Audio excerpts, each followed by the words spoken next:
सबकी नेता प्रियंका गांधी जी आपको संबोधन करेगी। आदरणीय प्रियंका गांधी जी। बहनों और भाइयों, माफी चाहती हूँ, मेरा गला थोड़ा बैठा हुआ है। कुछ दिनों से मैं पूरी क्षेत्र में भ्रमण कर रही हूँ, आपसे बातचीत कर रही हूँ, इसलिए लंबी बात नहीं कहूंगी। सिर्फ मैं आपको ये बताना चाहती हूँ कि जो हमारे बड़े भाई राहुल गांधी जी आपके यहाँ से कांग्रेस के प्रत्याशी हैं, वो इस देश में इकलौते ऐसे नेता होंगे जिन्होंने 400 किलोमीटर पैदल यात्रा सिर्फ आपके बीच, अरे भैया मुझे मालूम है, पैदल 400 थक गई बोल बोल के, 4000 किलोमीटर पैदल यात्रा इन्होंने की कन्याकुमारी से कश्मीर तक। उसके बाद 4000 और किलोमीटर इन्होंने यात्रा की मणिपुर से मुंबई तक। ऐसा आपको कोई नेता नहीं मिलेगा देश में आज के दिन जो सिर्फ आपसे मिलने के लिए, आपके बीच आने के लिए, आपके संघर्षों को समझने के लिए इतना कष्ट उठा रहा है। आज देश के प्रधानमंत्री को आपने कभी देखा है? नहीं।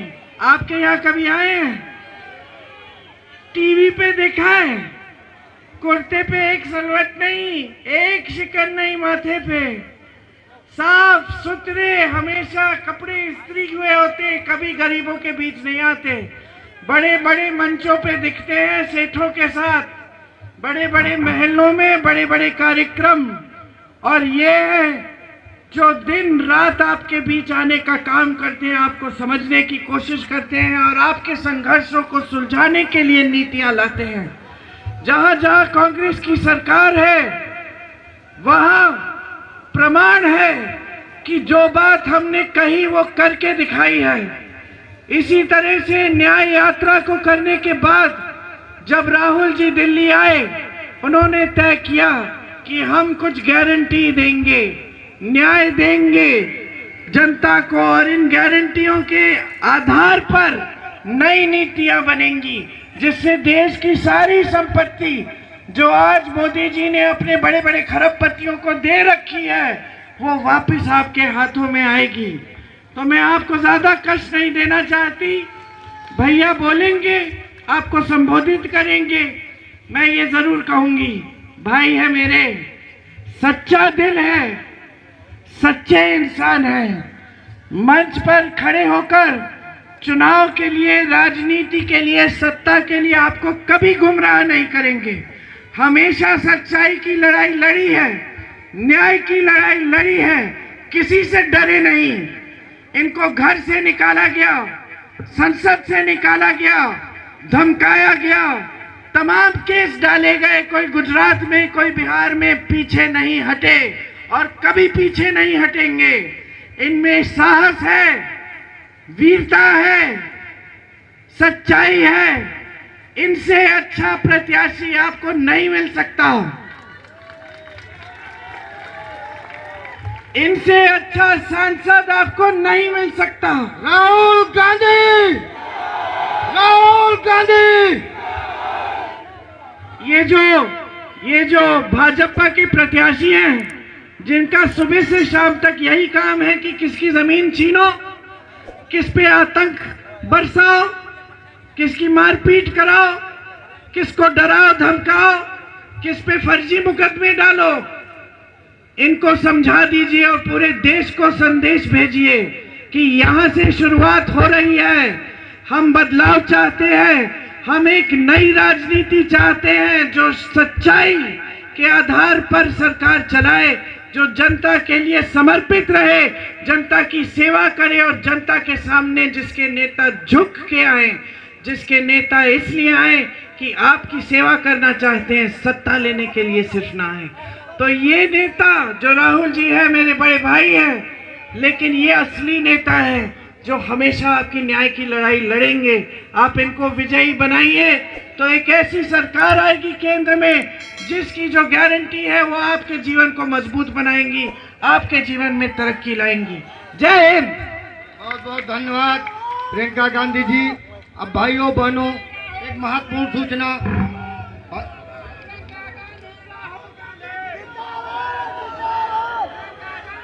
भाइयों बहनों, एक महत्वपूर्ण सूचना है। आप लोग बहुत थोड़ा समय दें। भाई एलईडी वाले भैया, मीडिया के भैया, इस रायबरेली से जो राहुल जी का चुनावी थीम है, चुनावी सॉन्ग है, उसको हम यहाँ से शुरुआत देंगे। भाई एलईडी वाले भैया और हमारे साउंड वाले भैया हमारी बात को सुने। 1 2 3।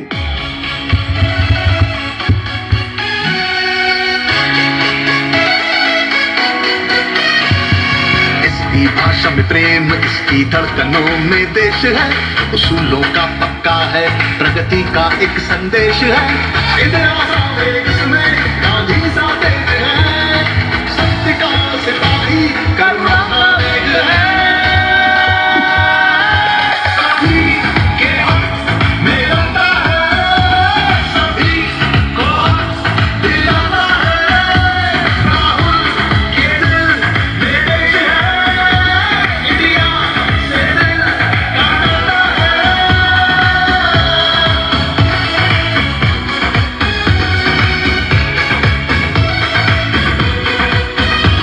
लीडर है, शूरवीर है, साहसी है, धीर है, न्याय लक्ष्य इसका है, जिंदा ज़मीर है। किसानों से, युवाओं से, सबसे इसका वादा है, लोभ नहीं सत्ता का, सेवा का बस इरादा है। सभी के हक में लड़ता है, सभी को हक दिलाता है। राहुल के दिल में देश है, इंडिया से दिल का नाता है।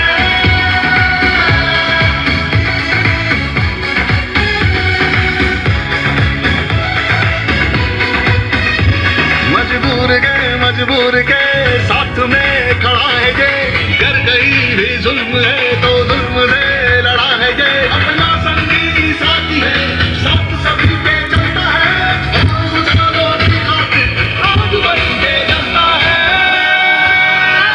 सभी के हक में लड़ता है, सभी को हक दिलाता है। राहुल के दिल में देश है, इंडिया से दिल का नाता है।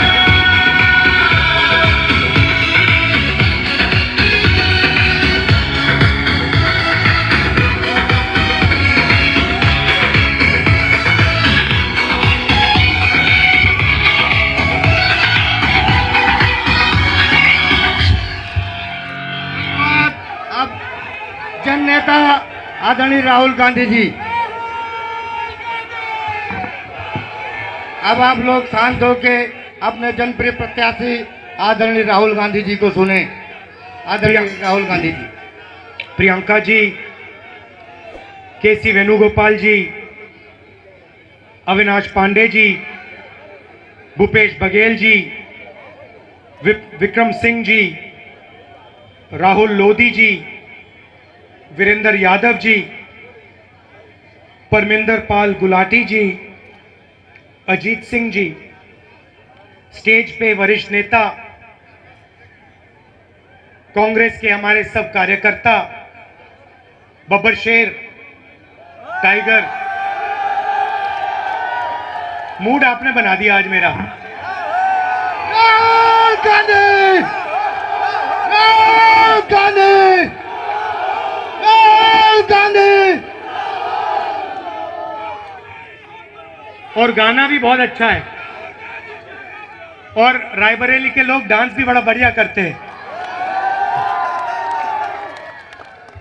तो प्यारे कार्यकर्ता और प्रेस के हमारे मित्रों, आप सबका यहाँ बहुत बहुत स्वागत।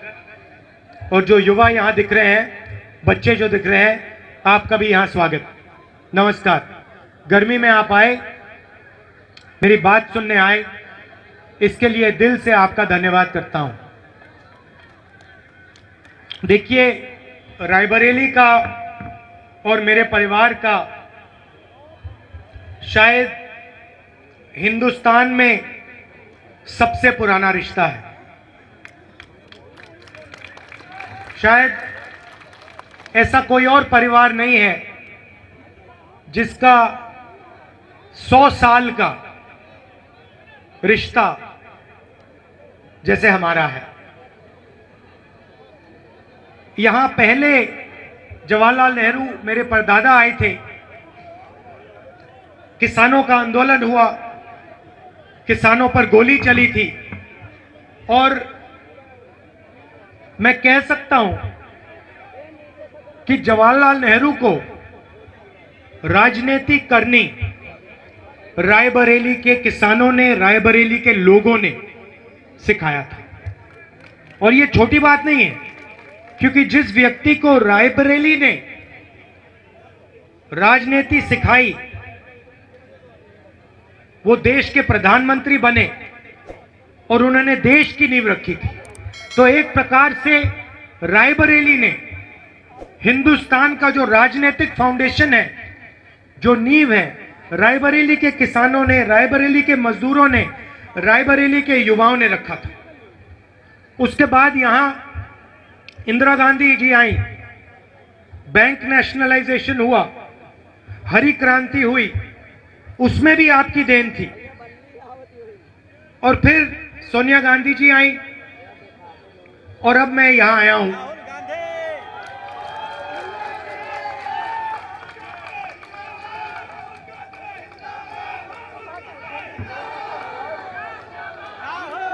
और देखिए, राजनीतिक रिश्ता एक होता है, मगर पारिवारिक मोहब्बत का रिश्ता भी दूसरा होता है। और मैंने 4000 किलोमीटर कर कर नफरत के बाजार में मोहब्बत की दुकान खोली,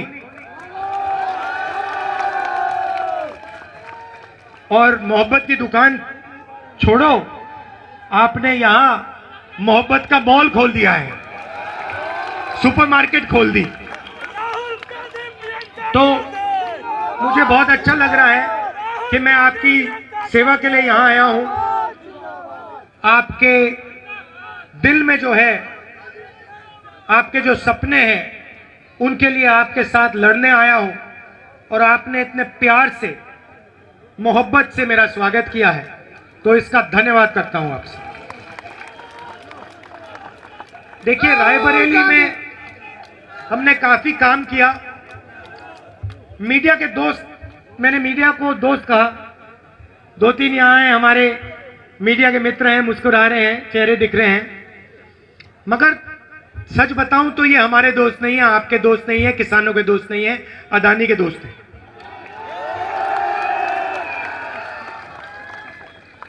ये जो हैं, ये जो स्ट्रिंगर हैं, जो ये कैमरामैन है, ये बेचारे, इनकी गलती नहीं है, इनको सैलरी लेनी है, बच्चों को पालना है, तो इनकी गलती नहीं है। मगर जो बड़े मालिक हैं, इनके बड़े बड़े मैनेजमेंट के लोग हैं, बड़े एंकर्स हैं, वो तो अदानी जी के हैं, आपके हैं ही नहीं, हमारे हैं ही नहीं। हाँ, वो 24 घंटा नरेंद्र मोदी जी का चेहरा दिखाएंगे। कभी आपने मीडिया में किसान देखा है? टीवी पे कभी किसान को देखा? मजदूर को देखा? ये जो यहां बेरोजगार युवा हैं, उनको देखा कभी टीवी पे? टीवी देखो तो ऐसा लगता है भैया हिंदुस्तान में तो गरीबी नहीं है, बेरोजगारी नहीं है, महंगाई नहीं है, कुछ नहीं है। और सड़कों पे जाओ, सबसे बड़े मुद्दे महंगाई, बेरोजगारी, भागीदारी। रायबरेली अमेठी में काफी काम किया।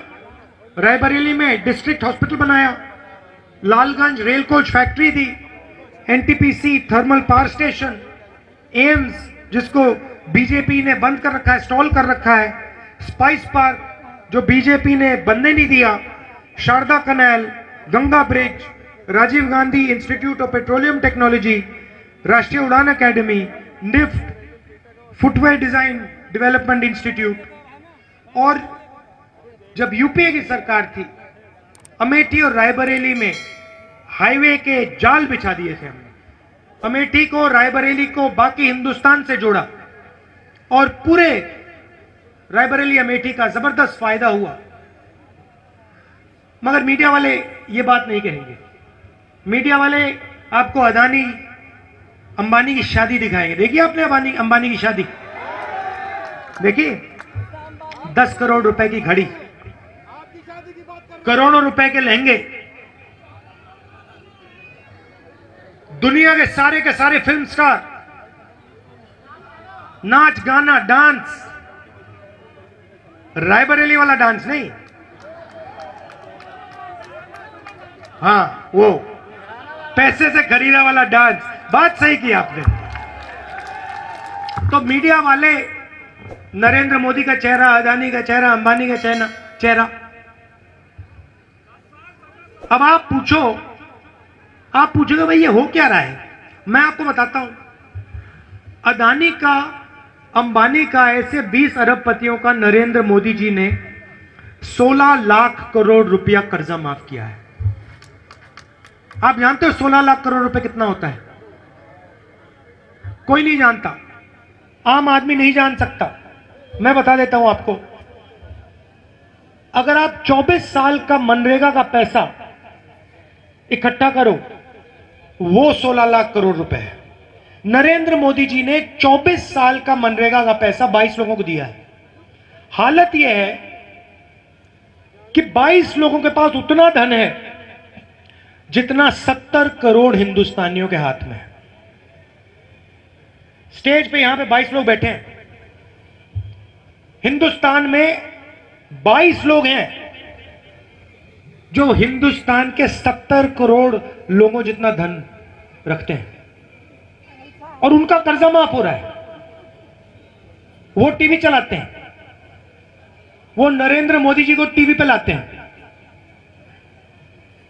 अच्छा, प्रधानमंत्री की सैलरी क्या है जानते हो? प्रधानमंत्री का कितना है भाई? प्रधानमंत्री की सैलरी कितनी है? हाँ, 2.5 लाख होती है। मुझे एक बात बताओ, ये 2.5 लाख रुपए की सैलरी है,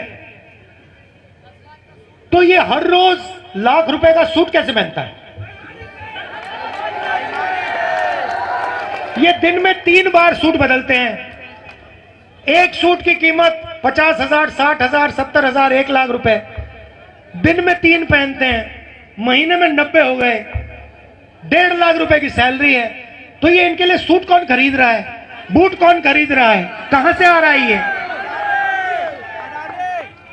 ये मीडिया कभी नहीं पूछेगी, कभी नहीं पूछेगी। कहेगी राहुल गांधी सफेद टी शर्ट क्यों पहन रहा है? 4000 किलोमीटर की यात्रा की, और रास्ते पे मैंने किसानों से पूछा, युवाओं से पूछा, आप क्या चाहते हो? और हिंदुस्तान के सामने क्या समस्याएं हैं, क्या मुश्किलें हैं? 3 जवाब मिले। युवाओं ने कहा बेरोजगारी, किसानों ने कहा हमें सही दाम नहीं मिलता, मजदूरों ने कहा हमें कम पैसा मिलता है, और महंगाई। ये हैं मुद्दे। ये आप कभी टीवी पे नहीं देख सकते, सवाल ही नहीं उठता। तो हमने निर्णय लिया है, कांग्रेस पार्टी ने, कि अगर नरेंद्र मोदी 22 अरबपति बना सकता है तो हम करोड़ों लाखपति बना सकते हैं। अब आप कहोगे राहुल गांधी ने क्या बोल दिया, करोड़ों लाखपति कैसे बनेंगे? मैं आपको बताता हूं। हिंदुस्तान के सारे गरीब परिवारों की लिस्ट बनेगी, सारे के सारे गरीब परिवारों की लिस्ट बनेगी।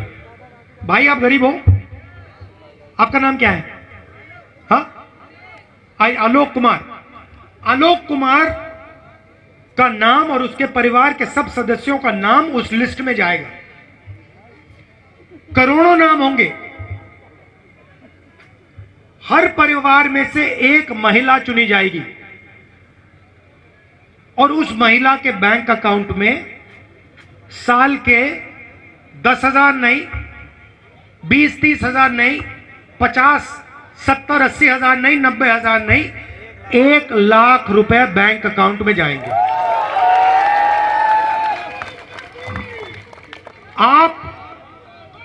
जुलाई को हिंदुस्तान में करोड़ों लोग जगेंगे। 8 बजे सुबह, 9 बजे सुबह वो अपना बैंक अकाउंट देखेंगे और उस बैंक अकाउंट में हिंदुस्तान की सरकार 8,500 रुपए डाल देगी। 1 जुलाई को होगा, 1 अगस्त को होगा, सितंबर, अक्टूबर, नवंबर, दिसंबर, हर महीने 8,500 रुपए ठगाठक ठगाठक ठगाठक अंदर। अब यहां पे पुरुष कहेंगे ये क्या कर रहे हो राहुल जी, आप महिलाओं को क्यों पैसा दे रहे हो, हमें भी चाहिए कहोगे तो समझाना पड़ेगा महिलाओं को क्यों देने हैं। 21वीं सदी में आप काम करते हो, पुरुष काम करते हैं, स्त्री भी काम करती हैं। अगर आप मजदूरी करते हो वो भी करती हैं, आप जॉब करते हो वो भी करती हैं, फिर आप घर जाते हो, आप रेस्ट करते हो और फिर वो 8 घंटे एक्स्ट्रा काम करती हैं, बच्चों की देखभाल करती हैं। सही बात है गलत बात है? सही बात है। इसीलिए महिलाओं के बैंक अकाउंट में साल का 1 लाख रुपए जाने वाला है।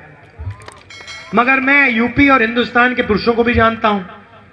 मैं जानता हूं कि वो पैसा जो महिला के बैंक अकाउंट में जाएगा, एंड में वो आपके हाथ आएगा। अंत में आप प्रेशर डाल के कुछ ना कुछ तरीके से आप निकाल लोगे, तो दोनों का फायदा होगा। मगर इस पैसे से बच्चों की शिक्षा होगी, अगर स्वास्थ्य में अस्पताल जाने की जरूरत होगी तो अस्पताल में ये पैसा इस्तेमाल हो सकेगा। सोच क्या है कि हम हिंदुस्तान की जनता को पैसा देना चाहते हैं और यही काम हम बेरोजगार युवाओं के लिए कर रहे हैं।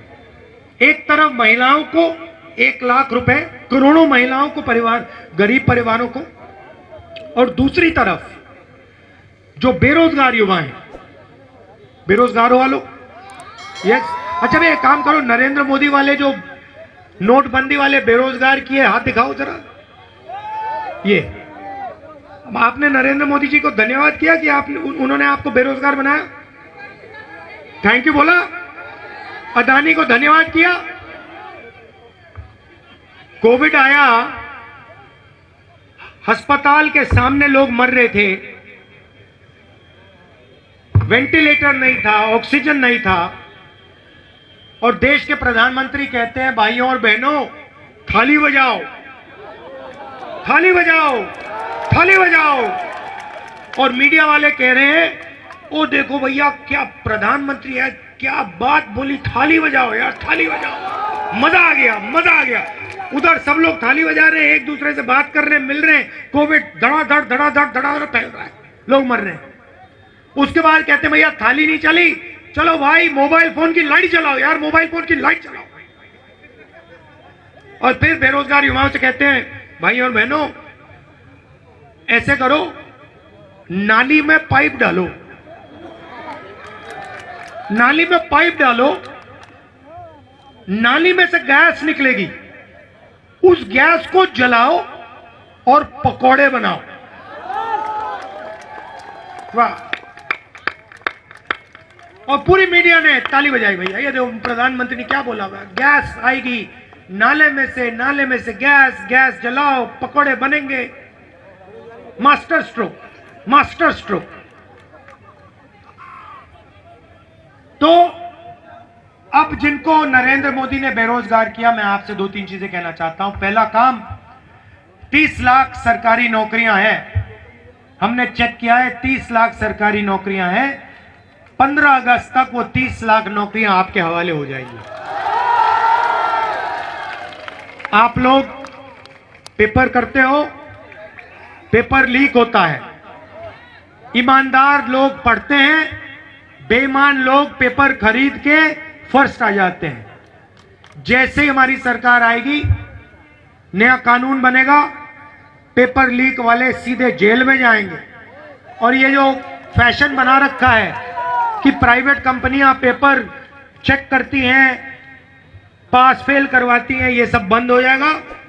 पेपर होगा तो सरकारी इंस्टीट्यूशन, सरकारी कंपनी पेपर चेक करेंगी, पास फेल वो डिसाइड करेंगी। अब तीसरी मजे की बात, जो शायद किसी सरकार ने, दुनिया की किसी सरकार ने आज तक नहीं किया, क्रांतिकारी काम। हम हिंदुस्तान के सारे बेरोजगार युवाओं को पहली नौकरी पक्की का अधिकार देने जा रहे हैं। बोलूंगा।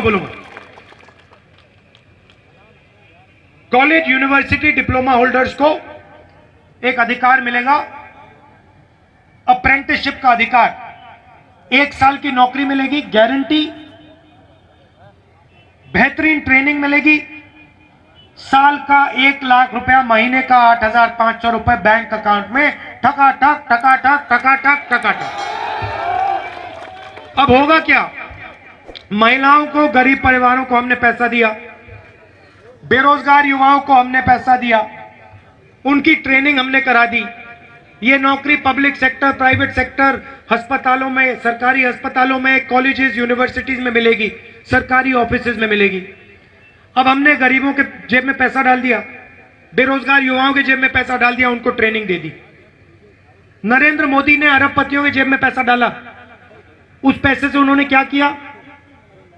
अमेरिका में जमीन खरीदी, दुबई में जमीन खरीदी, दुबई में बिजनेस खोला, बड़ी बड़ी गाड़ियां खरीदी।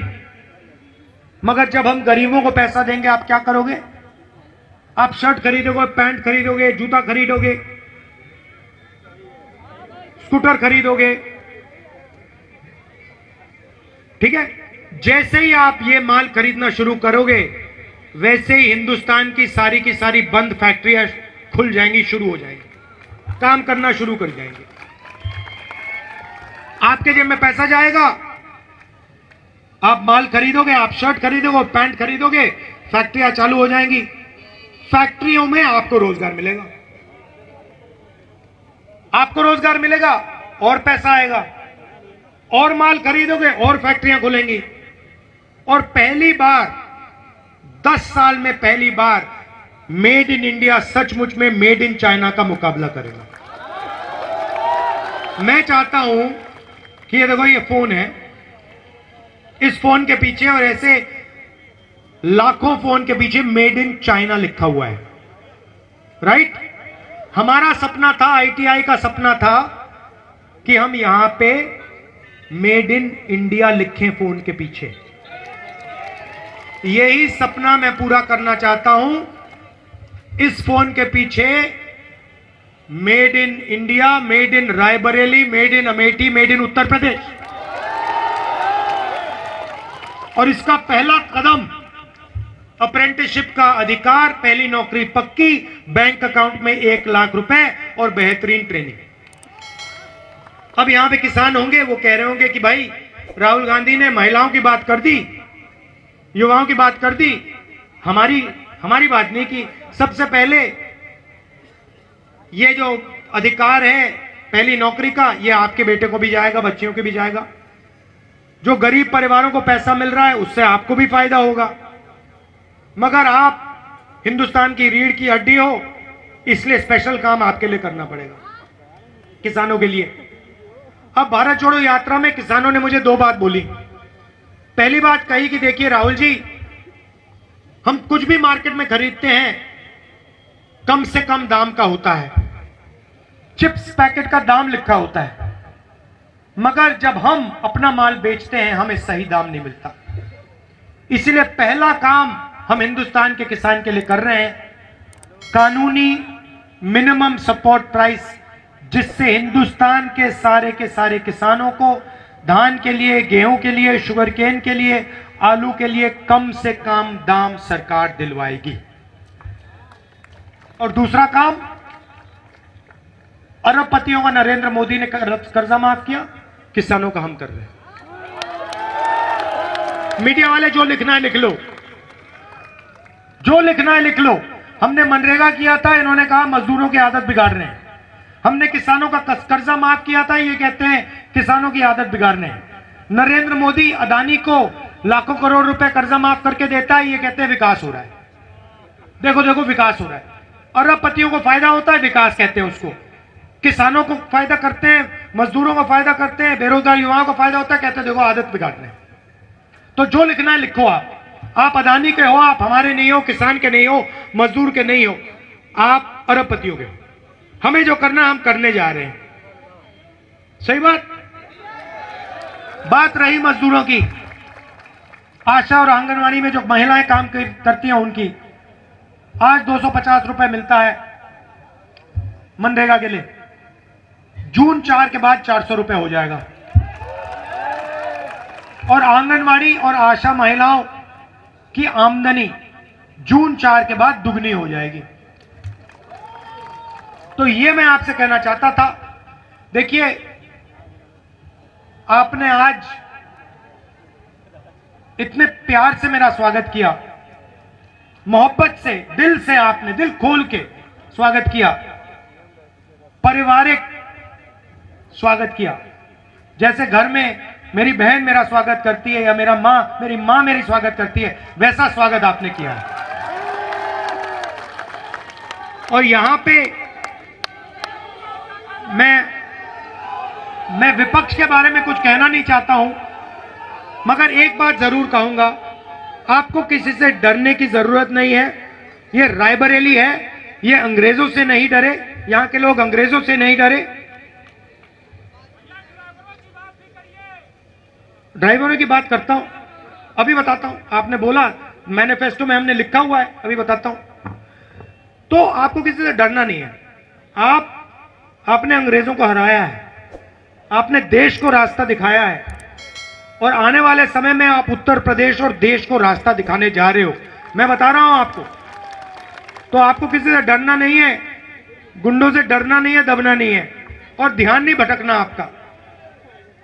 अब आपने ड्राइवर की बात की।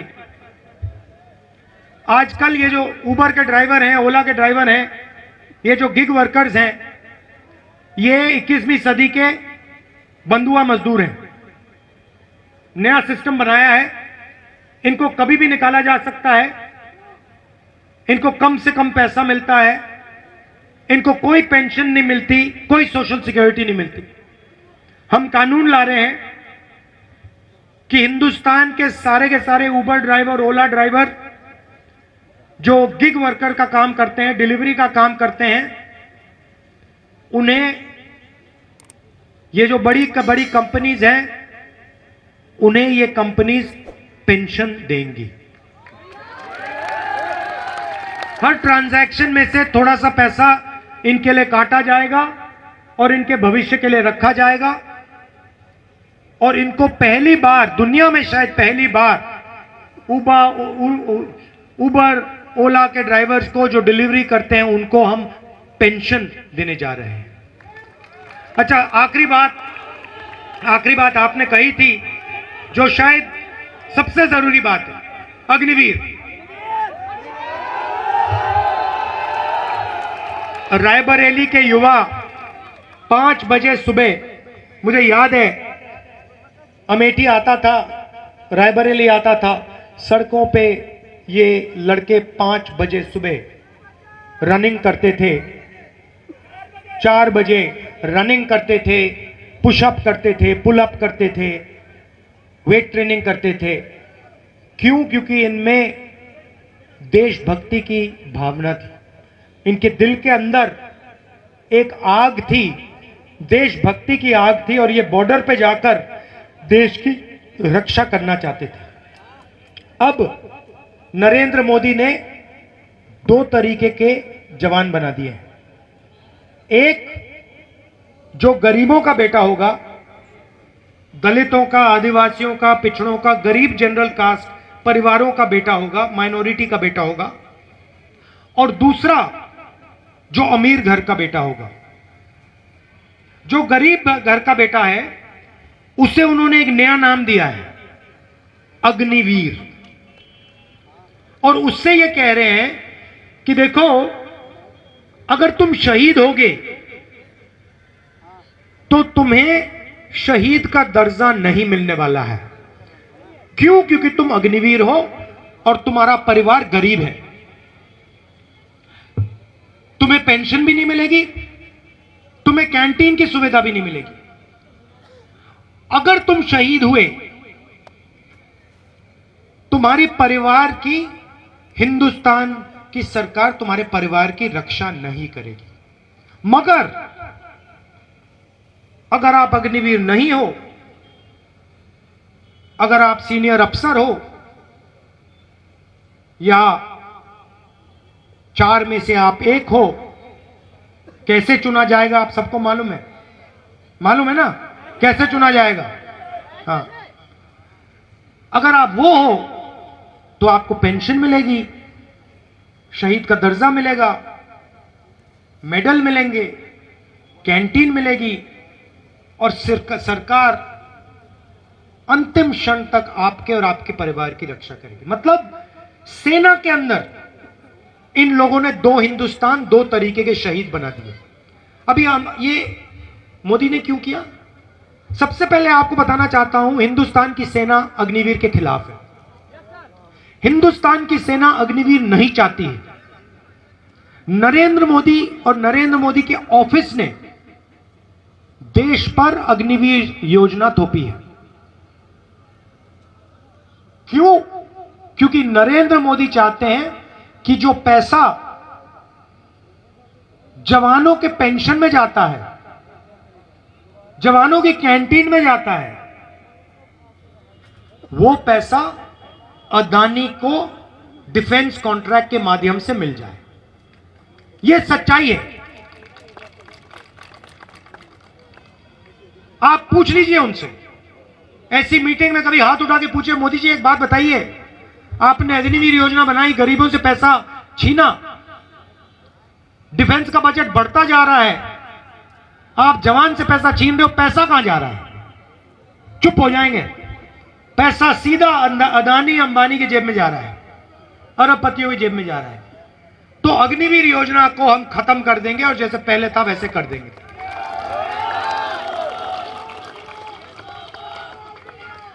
अच्छा, कल किसी ने यहां मुझे लिख के दिया, कल अमित शाह की मीटिंग में अजीब सी बात हुई, ये इन्होंने अपने मित्र को पीट दिया। ये पता नहीं कैसे हुआ। यहां पे कहा, कोई मुझे नोट दिया है कि कल अमित शाह की मीटिंग में एक जर्नलिस्ट को बीजेपी वालों ने पीट दिया। मतलब अपने ही दोस्त को मार दिया उन्होंने। अब क्यों मारा? क्योंकि उसने पूछा कि भैया भीड़ को कितना पैसा मिला था मीटिंग में आने के लिए। तो शायद ये मीडिया वालों में एक ऐसा अच्छा मीडिया वाला मिल गया जो इनसे डरा नहीं, और उसको इन्होंने अमित शाह की मीटिंग में पीट डाला। यह है हिंदुस्तान की सच्चाई। पहले मोदी जी 400 सीट की बात करते थे, 400 पार, अब 150 भी नहीं बोल रहे। मैं आपको एक बात की गारंटी दे रहा हूं, रायबरेली की जनता लिख लो, जून 4 को नरेंद्र मोदी हिंदुस्तान का प्रधानमंत्री नहीं होगा। आप सबका दिल से धन्यवाद करता हूं। इतनी गर्मी में आप आए, मेरा इतना मूड सुधार दिया आपने, इतना अच्छा खुश कर दिया मुझे। दिल से आपका धन्यवाद। नमस्कार, जय हिंद, जय रायबरेली। धन्यवाद राहुल गांधी।